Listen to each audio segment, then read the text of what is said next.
Hey, Jonathan here from Life Skills Advisor, and it's just a quick coaching tip on how to overcome entitlement in teens, part 2, volume 2.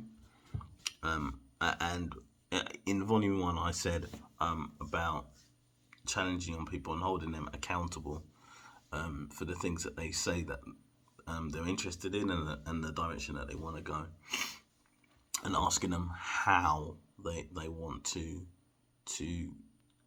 get to a place so that they can start to think about things and start to plan in their heads.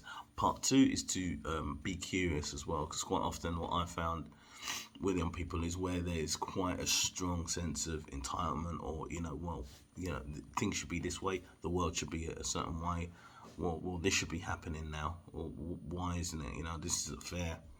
And quite often there's what I've seen is there's quite often a fear there underlying, and it's a fear of taking a new direction. It's a fear of sometimes thinking for themselves, especially in the education system. And I'll come on to this in a later video, where people might have been spoon-fed and given things to study. It's a module, it's a curriculum. Breaking young people out of that and to sort of have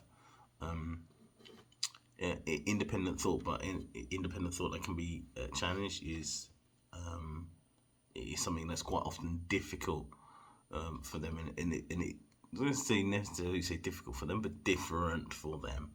So I would say be curious for if there's any fear in going in a new direction. If you've got a young person who's stuck in entitlement, or stuck in thinking that the world owes them, or that things should be a certain way. Quite often it comes from a basis or fear about going into a new direction and it not working out. Quite often it's the basis of fear of failure. So that's my tip for dealing with young people, teens and entitlement, volume 2, is to look out for that failure. So ask more questions if there's something that they feel is holding them back. What could be holding them back? If they're just question on them, if they're used to switching lanes, switching directions. Go along that line, and you're likely to find the truth of the situation.